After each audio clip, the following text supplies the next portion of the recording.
New with this now, Statistics South Africa is this morning expected to release GDP figures for the fourth quarter of 2022. Economists forecasting a contraction in the economy as load shedding continues to push the country closer to a recession. Our business reporter, Ntokozo Khumalo, covering this story for us, and she is already in Pretoria, waiting ahead of the release of these numbers in Ntokozo.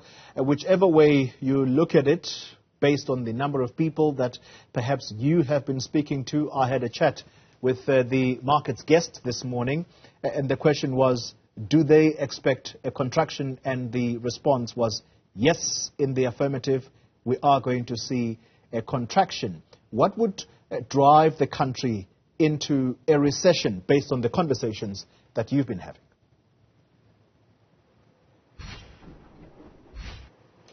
Good morning, Xoli. Well, a recession is defined by 2 consecutive quarters of GDP contraction.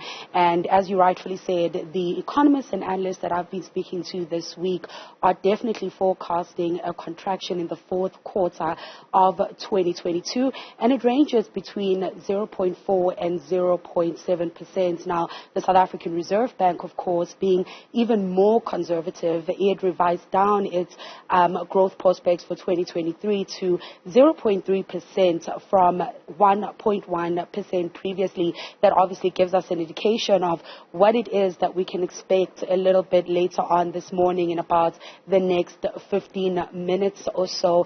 And clearly the signs that we may be heading into a recession have been there for quite a while, with leading data including ABSA's Purchasing Managers Index, which is a monthly survey of purchasing managers employed within the manufacturing industry, contracting sharply, going back to negative levels, which is under the 50 mark. But of course, it's not just the manufacturing industry where we've seen those signs. Other data also points that the other 10 industries are also facing those headwinds. And of course, the power crisis or the energy crisis being the key issue that a lot of industries are facing, that gives us that indication that we certainly will be facing a quarter of contraction and facing a recession.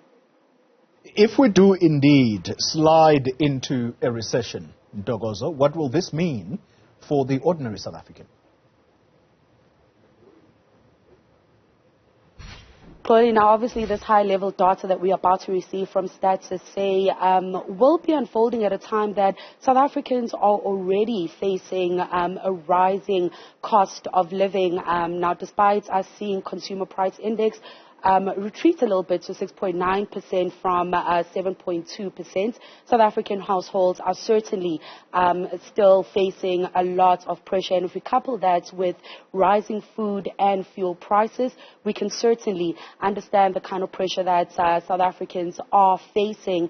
And if we are at the door of a recession, really what that means is we are likely to see the unemployment rates continue to balloon, specifically youth unemployment. And some of the analysts that I spoke to this morning saying, adding to those concerns is President Cyril Ramaphosa's cabinet reshuffle that, of course, took place last night, that saw Nkosazana Dlamini-Zuma, a 30-year cabinet veteran, being appointed the minister and the president responsible for women, youth, and persons with disability.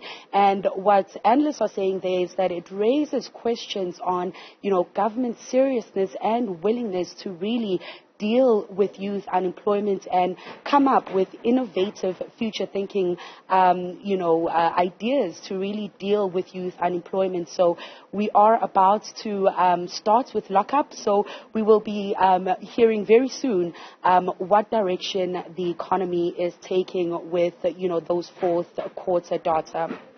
Ntokozo Khumalo there, our business reporter. Thank you very much for giving us the heads up when these results are indeed eventually released. Hopefully it's not going to be too big a contraction.